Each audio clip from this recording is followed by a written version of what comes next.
Patuloy na inaapula ang sunog sa isang cold storage facility sa Barangay Del Monte sa Quezon City. May unang balita live si James Agustin. James, umabot na sa anong alarma?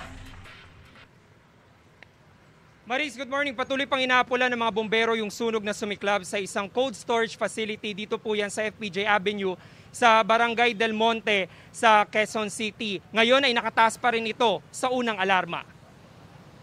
Alas 3:22 sa madaling araw na makatanggap ng tawag ang Bureau of Fire Protection. Agad na itinaas ang unang alarma. Nasa 11 fire truck ng BFP ang rumisponde, bukod pa sa mga fire volunteer group. Ayon sa security guard ng establishmento, alas 2:45 na madaling araw nang may narinig silang pumutok. Napansin na raw nila ang usok na nanggagaling sa bubong ng pasilidad.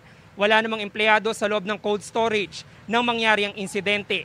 Kailangan gumamit ng breathing apparatus sa mga bombero na pumasok sa loob. Naka-standby din ang mga fire truck sa kalapit na gasolinahan na nasa gilid lang na nasusunog na cold storage facility. Bigla na lang pong may pumutok tapos sa ponsin po namin may usok na. Kaya tumawag agad kami ng ambulance para maagapan ng fire truck.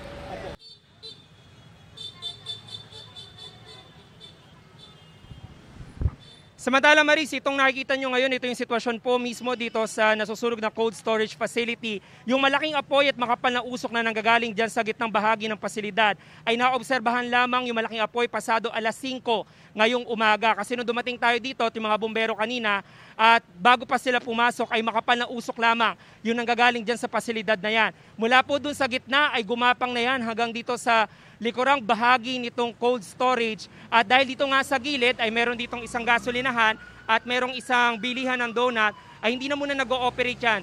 Dahil dyan nakasentro ngayon yung operasyon ng Bureau of Fire Protection at dyan din sila ngayon nagbubuga ng tubig. Sa ngayon ay nangangala pa po tayo ng karagdagang detalye mula sa BFP. Yan muna ilitas mula rito sa Quezon City. Ako po si James Agustin para sa GMA Integrated News. Gusto mo bang mauna sa mga balita? Mag-subscribe na sa GMA Integrated News sa YouTube at tumutok sa unang balita.